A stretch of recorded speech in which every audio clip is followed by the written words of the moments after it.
Pessoal, meu nome é Rafael Silva, eu sou doutorando no programa de pós-graduação em Letras pela Universidade Federal de Minas Gerais e dou continuidade aqui à segunda parte do nosso quinto encontro no curso de Introdução aos Estudos Literários.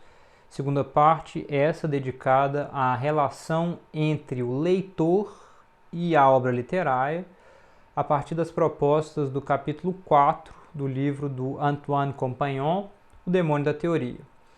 Quem não tiver assistido à primeira parte dessa exposição, eu vou colocar o link aqui em cima, sugerindo que vocês vão lá e assistam essa primeira parte e depois venham aqui continuar a exposição. O leitor. Situando as concepções teóricas características de certas abordagens críticas, Antoine Compagnon vai nos propor o seguinte: a abordagem objetiva ou formal da literatura se interessa pela obra, a abordagem expressiva pelo artista, a abordagem mimética pelo mundo, a abordagem pragmática, enfim, pelo público, pela audiência, pelos leitores. Então vejam, esse capítulo 4 já tem um caráter de síntese, né? Ele se abre de alguma forma indicando que essa preocupação com a recepção ela veio, de certa forma, depois de uma certa preocupação com o próprio texto, né, a abordagem objetiva, depois de uma preocupação com o próprio artista, uma abordagem expressiva, depois de uma preocupação com o mundo, uma abordagem mimética, e surge então agora como uma abordagem pragmática, preocupada então com os efeitos do texto sobre aqueles que leem, que o recebem. E vai indicar, então, o Antoine Compagnon, a radicalidade das variadas concepções sobre o papel da literatura, ou melhor, do leitor na literatura. A princípio, a leitura teria ficado fora do jogo. Não é? A leitura enquanto ato de, digamos, no que diz respeito à prática literária, teria sido levado pouco em conta. Em matéria de teoria literária, o positivismo científico com Brunetière ou histórico com Lançon posicionava-se contra as propostas do impressionismo, de um Anatole France, contrapondo ao subjetivismo deste a pretensão de uma leitura objetiva. Ou seja, no século XIX, as diferentes leituras se pretendiam objetivas, não é?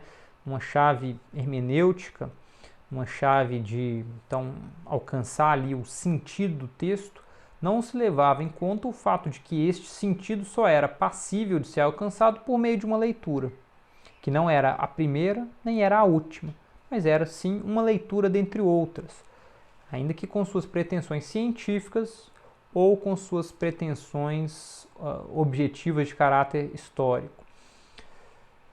Esse posicionamento manteve-se nas discussões do início do século XX, quando um certo posicionamento filológico ainda dispunha de algum prestígio social, né? Alguns dos pressupostos hermenêuticos do século XIX se mantiveram em inícios do século XX. Compagnon vai dizer: apesar da querela sobre a intenção do autor, o historicismo, remetendo a obra a seu contexto original, e o formalismo, pedindo a volta ao texto, à sua imanência, concordaram durante muito tempo em banir o leitor, cuja exclusão foi mais clara e expressamente formulada pelos New Critics americanos do Entre-Guerras.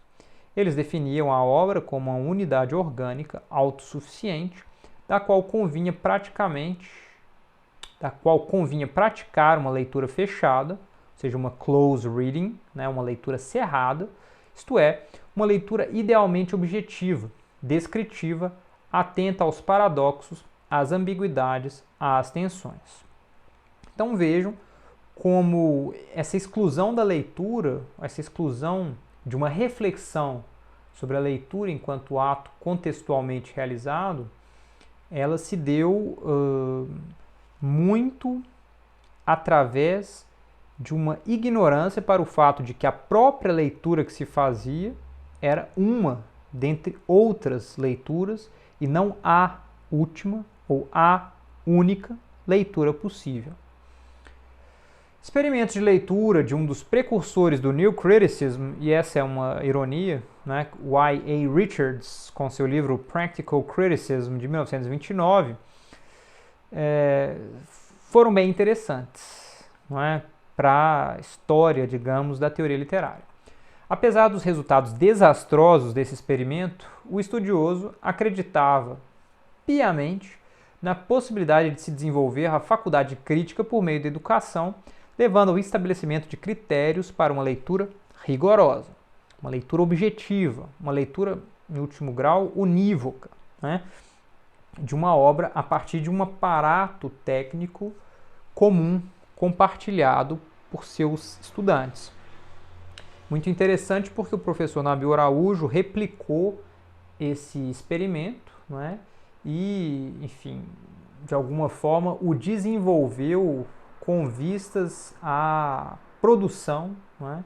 Em conjunto de uma consciência crítica em seus alunos.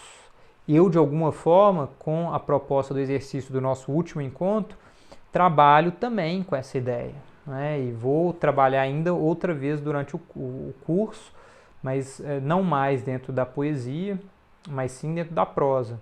Mas essa ideia, então, da leitura que se faz em ato, não é? Por meio dos leitores, ela me interessa muito. Nesse livro do Richards, é bem interessante que isso que é considerado, então, os resultados desastrosos do seu experimento, se devem, digamos, ao fato de que o Richards se deu conta de que os textos apresentados sem contexto, não é, sem referência a autores para seus alunos, muitas vezes recebiam as mais estapafúrdias interpretações.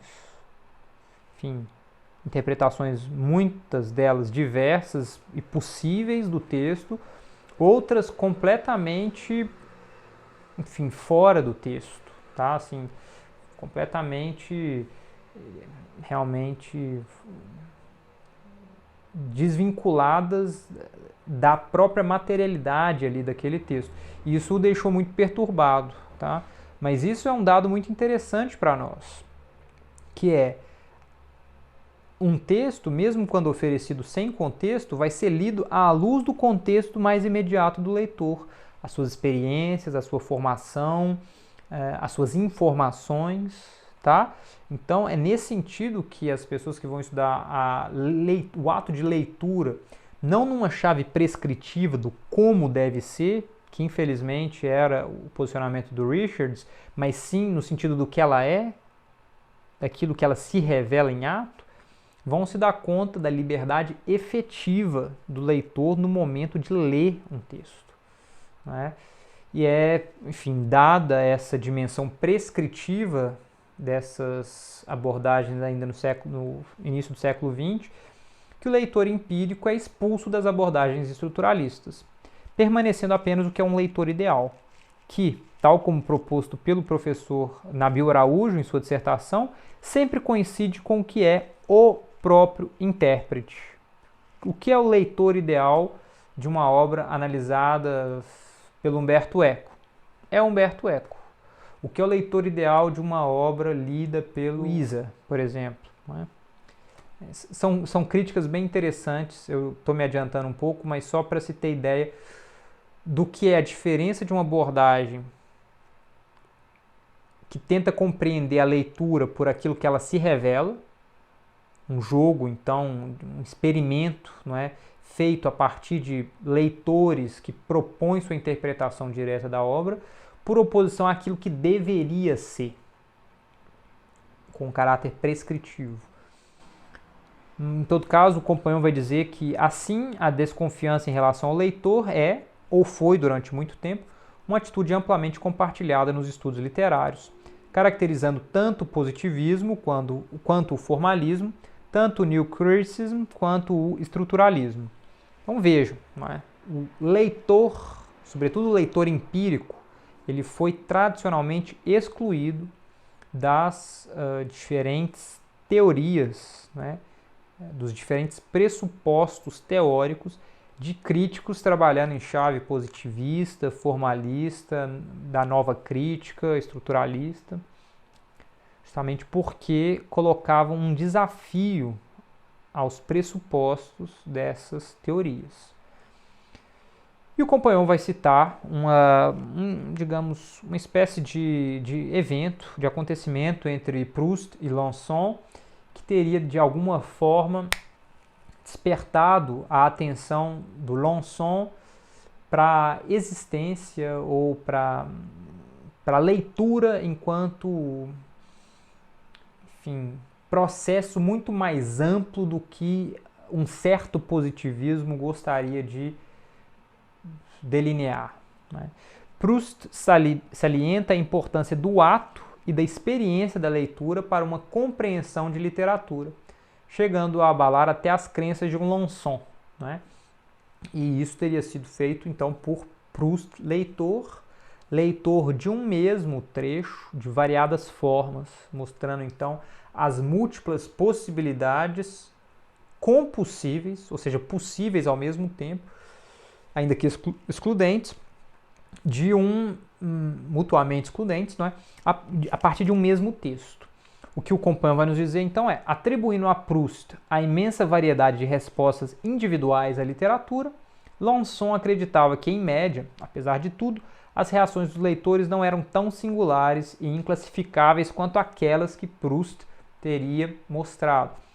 Mas as pesquisas contemporâneas de Richards com seus estudantes de Cambridge nos fazem duvidar que sondagens possam levar a um elemento permanente e comum da interpretação, algo como o sentido em oposição à significação, segundo a terminologia de Hirsch, descrita anteriormente e, consequentemente, que a estatística seja capaz de recriar um objetivismo literário, a despeito de Proust. Então veja, o Lançon, apesar de reconhecer o mérito da exposição proustiana, ele se recusa a acreditar que as possibilidades de leitura de texto sejam tão amplas e limitadas e de alguma forma descontroladas quanto Proust gostaria de sugerir.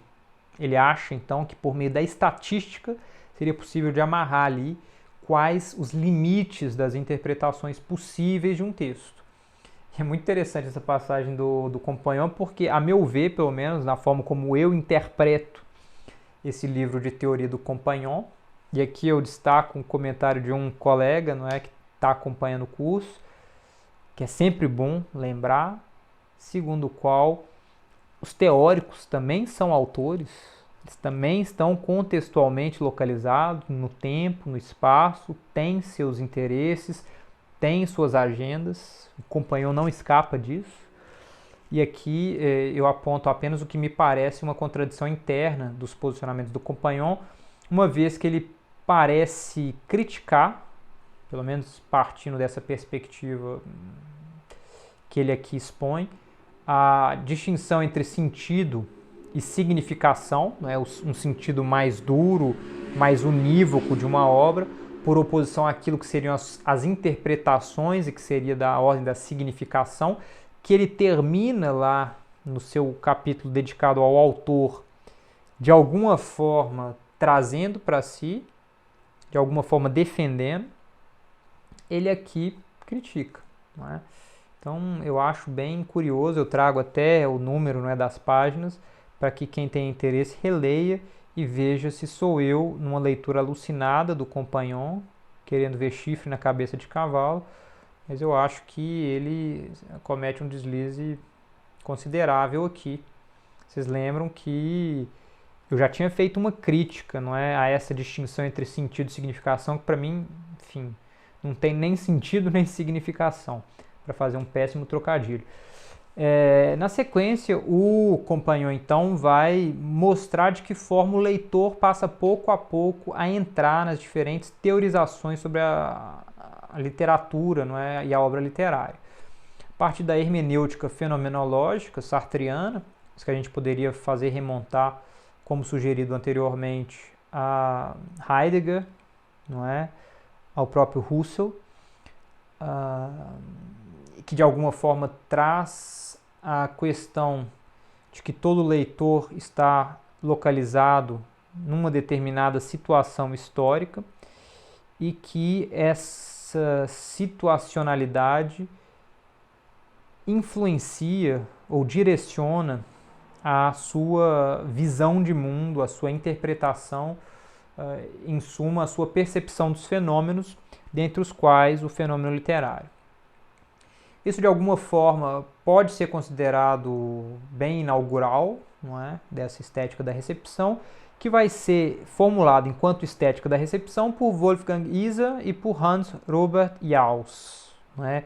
Os dois nomes principais dessa teoria, alemães, e essas teorias virão a sofrer um desdobramento ainda mais radical no que é a Reader Response Theory, né, a teoria da resposta do leitor, nas obras de Umberto Eco, mas sobretudo nas obras de Stanley Fish. Tá?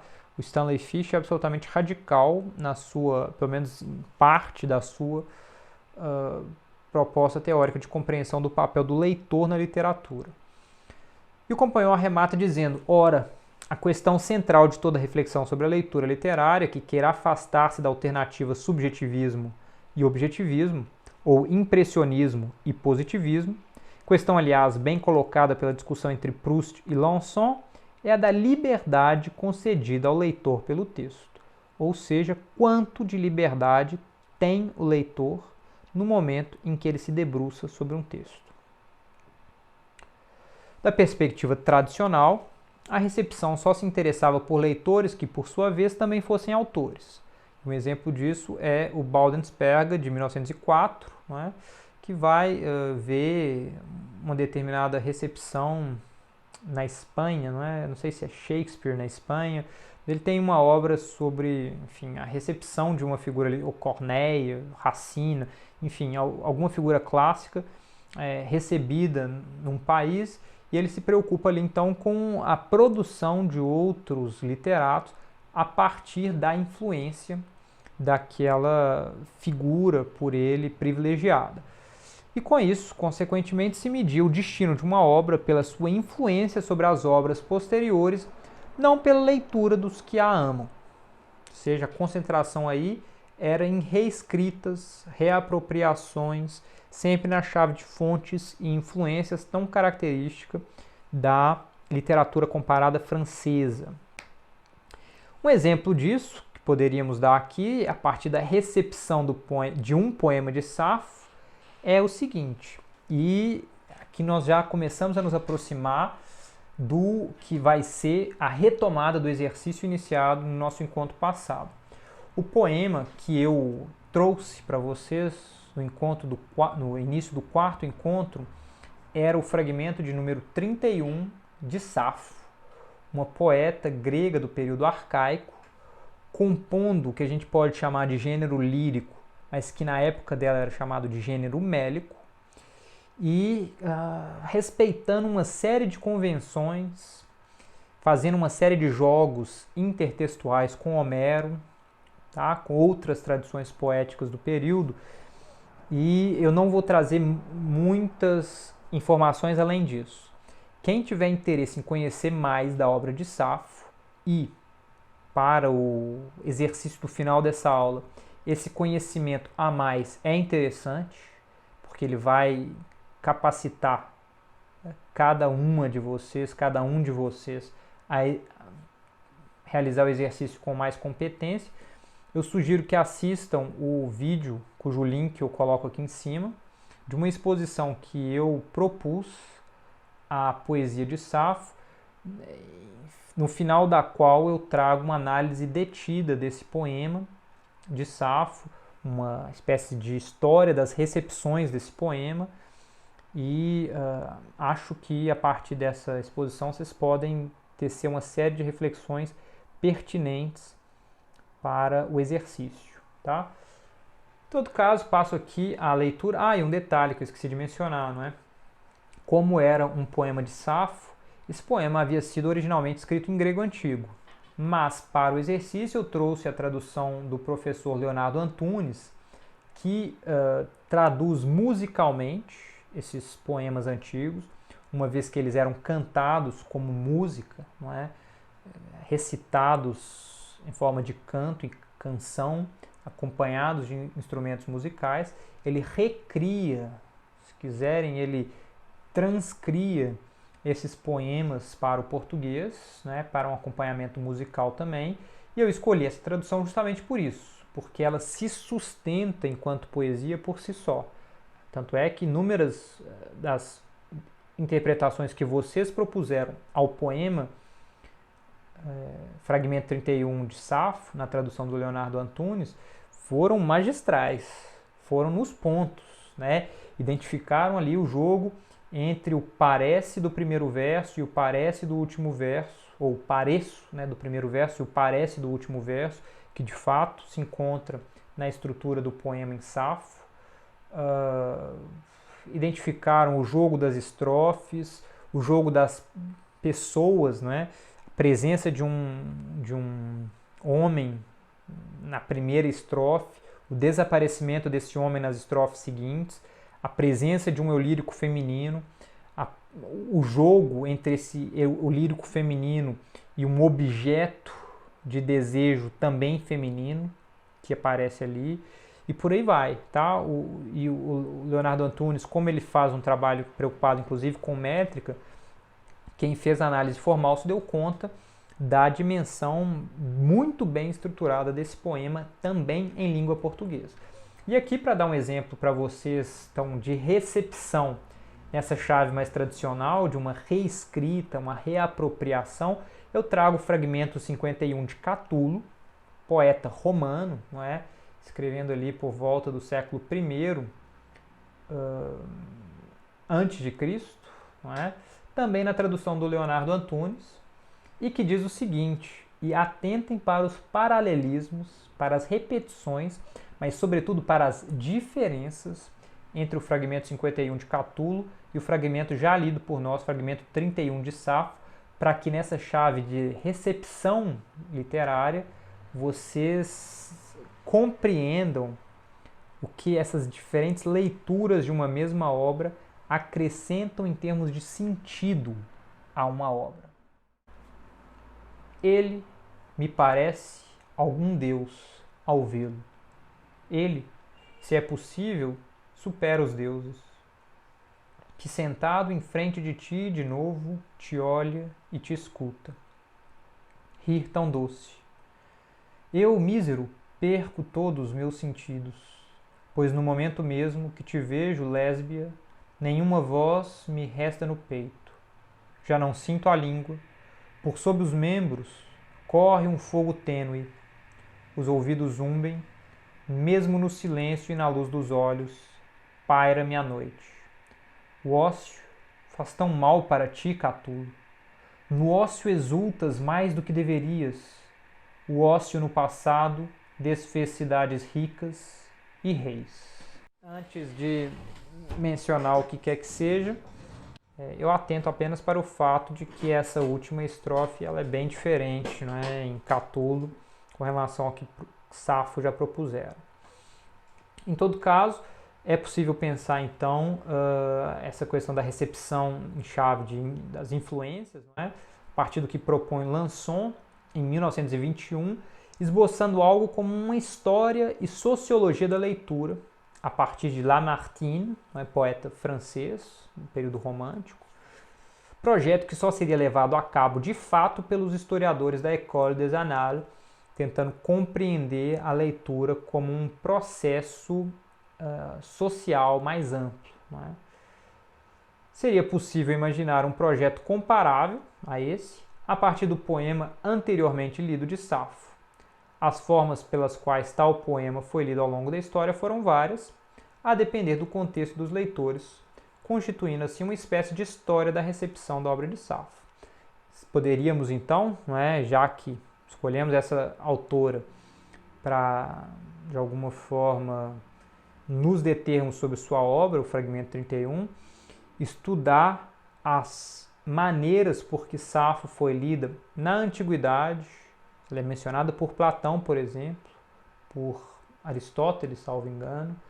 Ela aparece muito, não é, nos poetas elegíacos romanos, a forma como ela não foi lida na Idade Média, a forma como ela foi retomada no período do Renascimento, como ela tem uma entrada forte na França do período neoclássico, né, traduções feitas, edições de sua obra, como ela se torna uma figura absolutamente inusitada no período do Romantismo. Não é? Então, tudo isso nos daria uma ideia da história da recepção de Safo, compreendendo de que forma o seu fragmento 31, por exemplo, foi lido. Tá? Isso seria um exercício super instigante, não sei se já foi feito, não que eu saiba. Em todo caso, não é, a partir desse primeiro projeto do Alençon se desenvolvem uma estética fenomenológica, né, então de base Rousseau, heideggeriana, imagino que sartreana também, não é?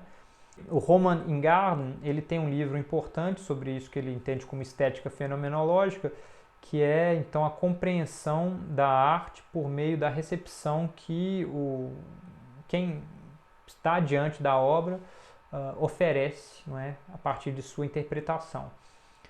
O Wolfgang Iser pega essa estética fenomenológica do Ingarden e a aplica especificamente à literatura, então trabalhando com essa noção de uma consciência que completa a literatura por meio do seu ato de leitura, como se houvessem espaços em branco, margem para leitura, uma certa liberdade de leitura, a partir da qual o leitor operaria. Segundo então, o Compagnon, o objeto literário não é nem o texto objetivo, nem a experiência subjetiva, mas o esquema virtual, uma espécie de programa ou de partitura feito de lacunas, de buracos e de indeterminações.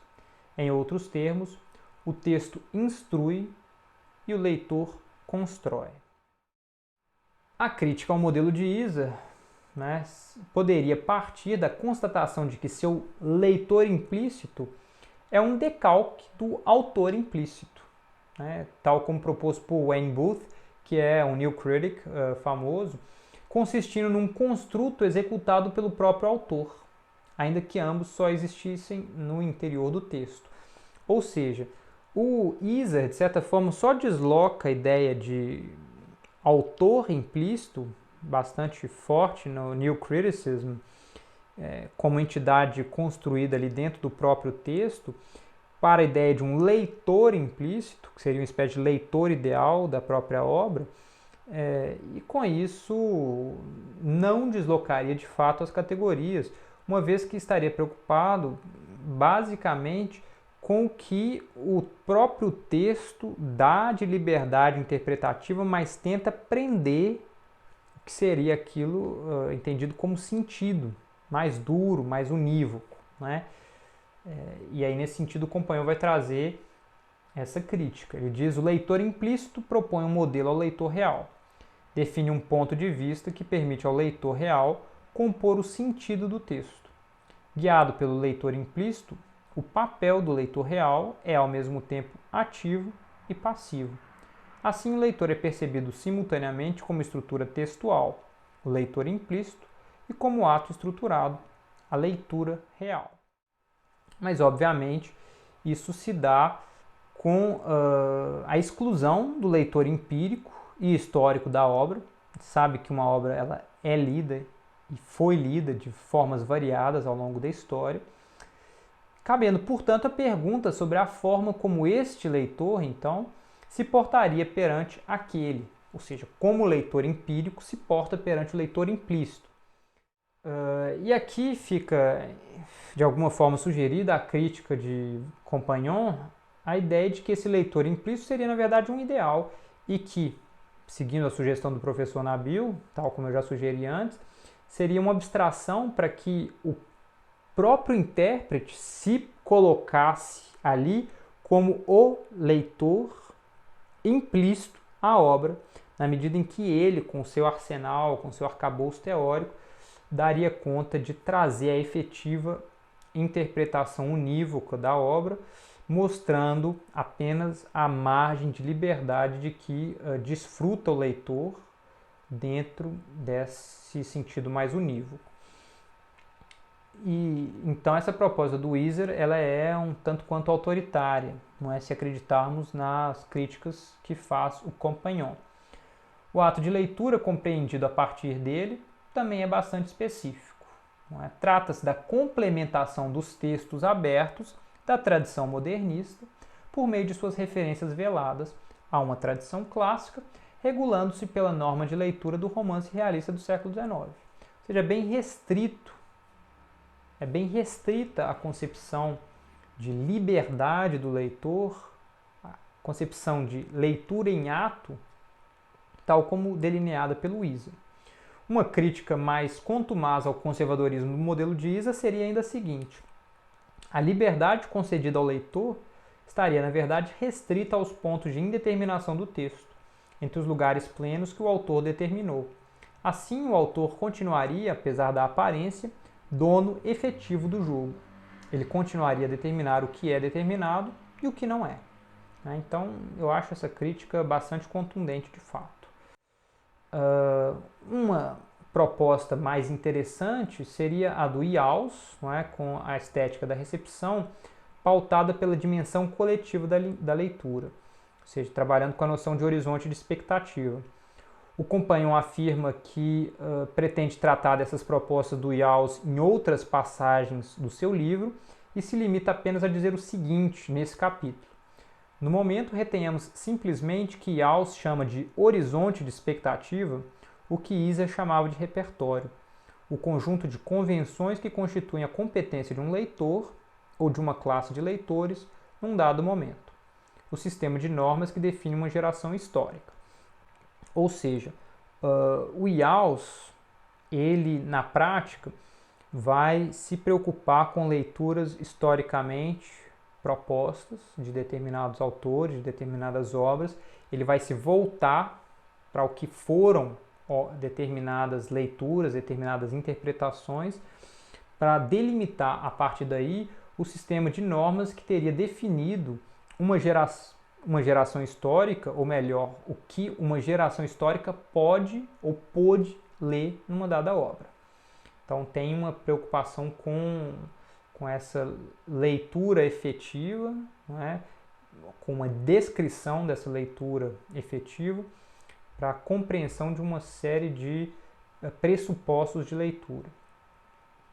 E então, na sequência, o Compagnon vai então trazer a teoria dos gêneros como algo que pode ser visto da perspectiva de produção do texto, ou seja, do autor, ou de sua recepção, o leitor. Isso não tem mistério para ninguém, não é? Porque no nosso terceiro encontro a gente discutiu isso e ficou muito claro como um mesmo texto pode migrar, não é? De um gênero para outro com a variação dos tempos. Lá nós vimos isso a partir de Bakhtin, mas sobretudo do texto do Jean-Michel Adam com a Uta Heidemann. E eu lembro de ter citado Os Sertões, do Euclides da Cunha, mas nós poderíamos pensar em outros textos, tá? Textos jurídicos antigos, como, enfim, pensar em algumas leis de Solon, por exemplo, que são lidas em chave literária hoje em dia, ou pensar em textos religiosos como a Bíblia, que podem ser lidos em chave literária. Então, enfim, essa questão dos gêneros, ela varia, obviamente, do tempo de produção do texto para o tempo da sua recepção.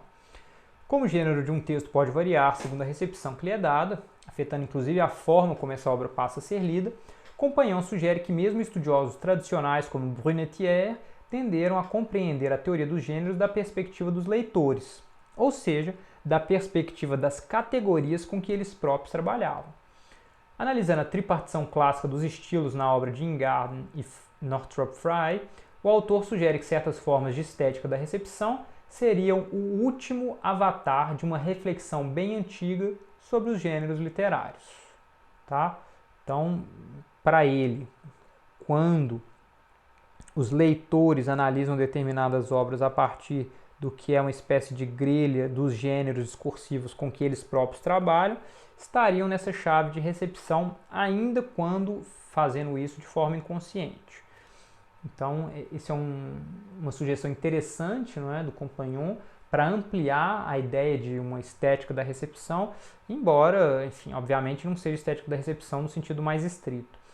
No sentido mais estrito, isso se aplica às propostas que nós vimos do Isa, mas sobretudo do Yaws, e logo na sequência, o Reader Response Theory do Stanley Fish, não é, um estudioso dos Estados Unidos,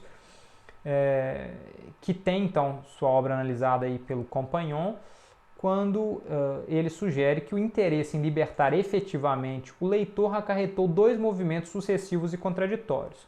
Aqui já é uma espécie de análise e crítica que o Compagnon faz à obra do Stanley Fish. Segundo Compagnon, primeiramente, a significação literária localizou-se na experiência do leitor e cada vez menos, ou até mesmo nunca, no texto. Posteriormente, foi a própria dicotomia texto e leitor que foi contestada e seus dois termos amalgamados na noção englobadora de comunidade interpretativa, que designava os sistemas e as instituições de autoridade e engendrava, ao mesmo tempo, textos e leitores. Então veja, num primeiro momento é como se a teoria do Stanley Fish libertasse o leitor de determinadas demandas impostas pelo texto ou por autoridades detentoras dos sentidos do texto.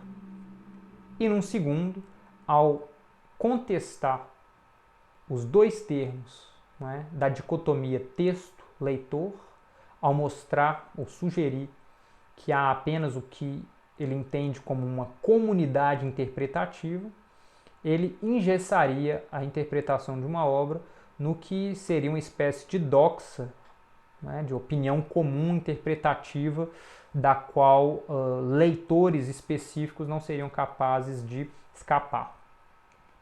O Compagnon diz então que o Fish começara por atacar o texto como objeto autônomo, espacial e formal, quando na realidade ele só existiria no interior de uma experiência temporal.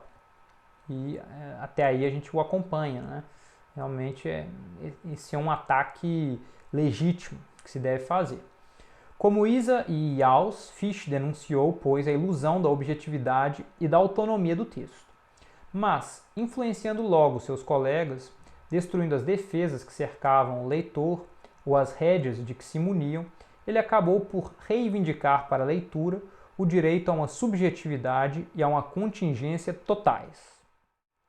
Não é o caso de entrar aqui, não é, no Stanley Fish, mas ele se tornou uma espécie de superstar, não é, nas universidades norte-americanas dos Estados Unidos, por justamente ser capaz, ele inclusive deu aulas no curso de Direito, por ser capaz de defender interpretações bastante, digamos, sui generis dos textos de forma convincente, né, de forma pertinente, tentando indicar com isso a liberdade total do ato de leitura a depender de determinadas variáveis que ele então manipulava para defender umas leituras em detrimento de outras e muitas vezes a revelia do próprio texto. Não é?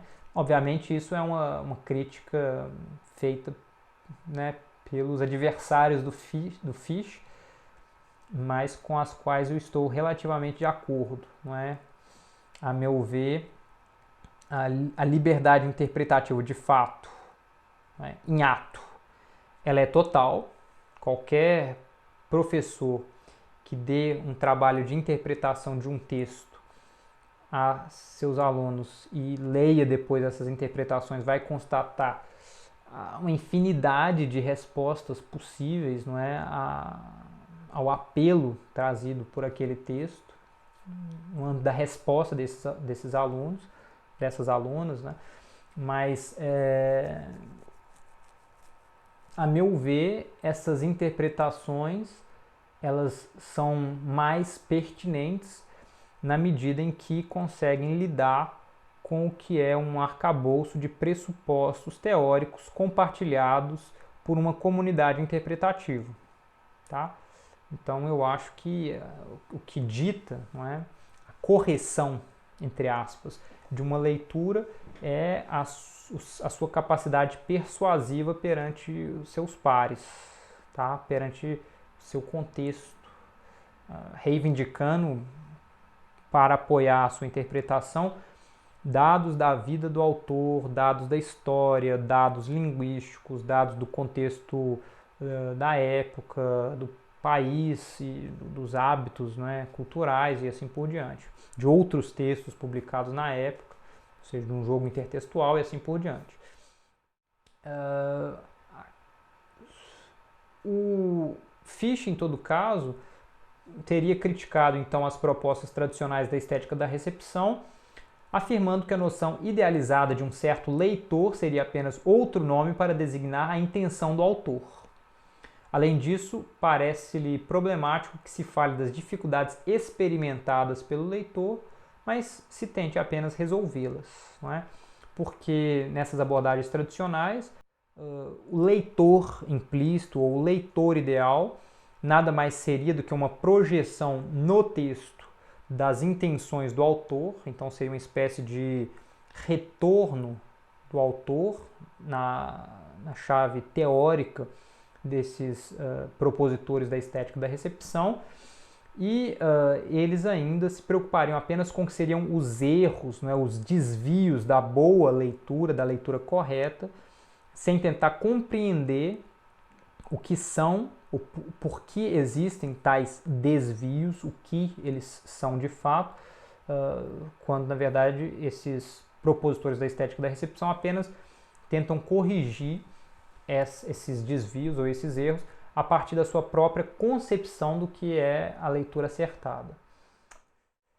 E o Fichte, então, tentando desconstruir as hierarquias entre autor, texto e leitor, leva a cabo a proposta de um conceito capaz de englobar todas essas dimensões, as comunidades interpretativas, não é? Que trariam a um só tempo as noções de autor, texto e leitor.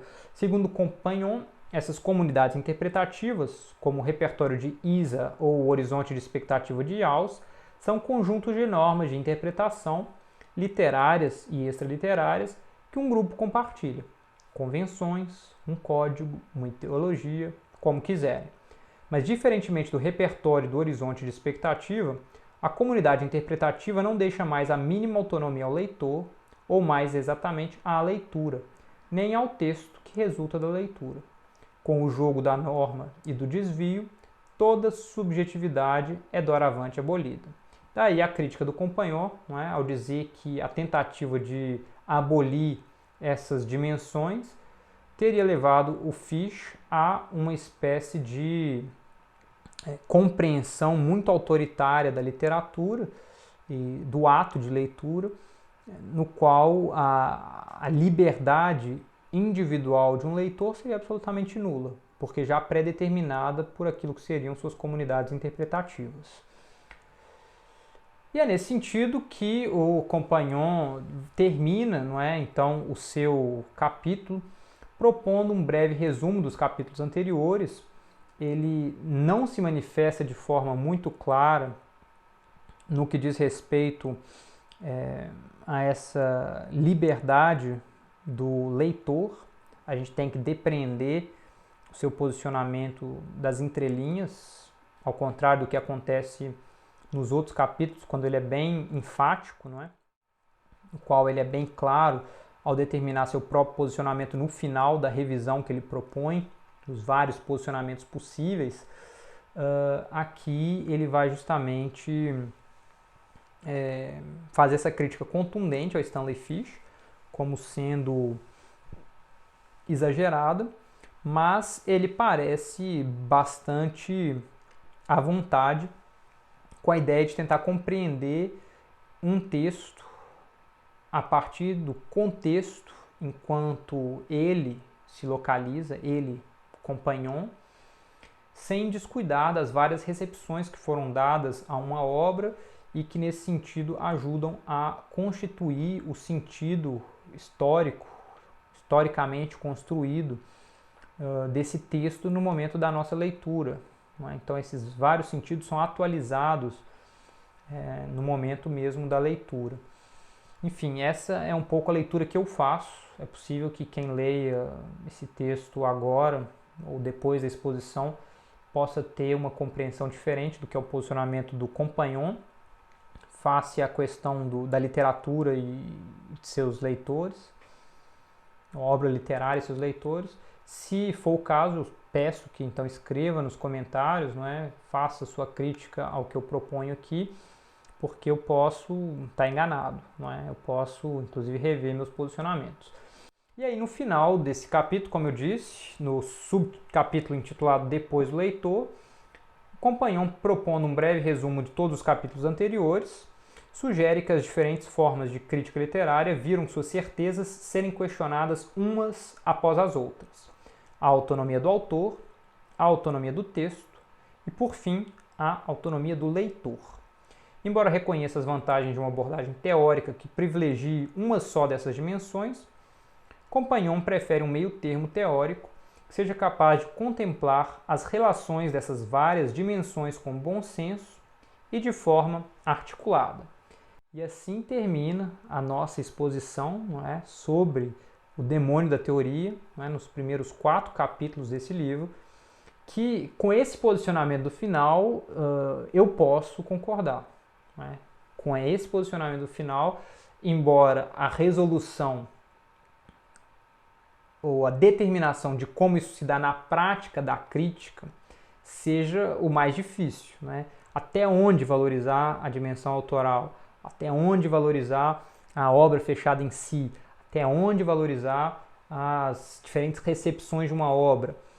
Enfim, a gente vai ter que analisar de autor para autor, de autora para autora, de obra para obra, tentando levar em conta especificidades, o que há de único naquela autora, o que há de único naquele autor, naquela obra, para a partir disso tentar reivindicar diferentes dimensões da obra com o mundo, com a vida do autor, com a vida da autora, para a partir dali propor a nossa interpretação sem nos fecharmos, não é, em categorias pré-determinadas. Eu acho que esse posicionamento eclético do Compagnon ele é saudável. Né? Cada obra, a depender da leitura que nós fazemos, vai exigir uma interpretação, portanto, digamos, um acionamento de categorias diferentes, e ter a liberdade para lidar com isso é muito bom em termos teórico-críticos, tá bem?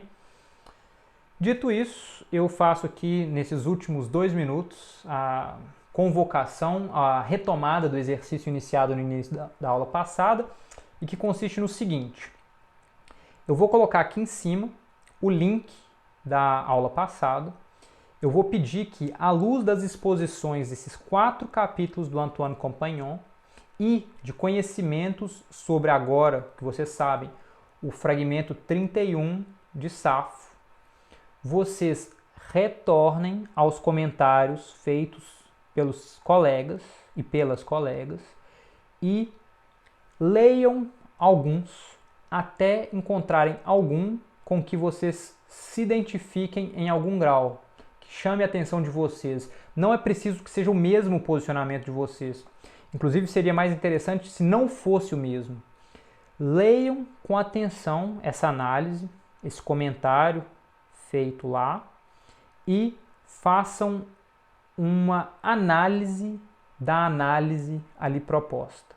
Ou seja, vocês vão esboçar quais são os pressupostos básicos com que aquela análise trabalhou, de que forma isso foi feito, não é? E vocês, eu peço, sejam gentis com os colegas, todos nós estamos de alguma forma aprendendo, estudando, então, por favor, vamos ser educados, né, uns com os outros. Mostrem os pressupostos com que aquela leitura trabalha e mais, façam sugestões de outras dimensões não contempladas naquela análise que poderiam enriquecer a obra. Ou seja, a pessoa fez uma análise formalista, mostrem de que modo uma análise histórica acrescentaria àquela interpretação. Ou a pessoa fez uma análise histórica, mostrem de que modo uma análise da estética da recepção teria algo a acrescentar. Não é? A partir ali do poema de Catulo, por exemplo, a partir da crítica que estudiosos modernos fizeram daquele poema, quais foram as interpretações propostas? É um poema de ciúme, é um poema de tesão, não é de paixão? O que é? Tragam esses elementos e complementem, suplementem as análises lá propostas pelos colegas e comecem assim um diálogo com quem tiver analisado a sua própria análise. E eu peço que, por favor, vocês tentem variar, não é? Nas análises. Não se concentrem numa única, tentem sempre pegar uma análise que ainda não foi analisada antes, tá? E aí, na sequência, no nosso próximo encontro, nós vamos ver qual foi o resultado prático dessa atividade. Muito obrigado, até a próxima.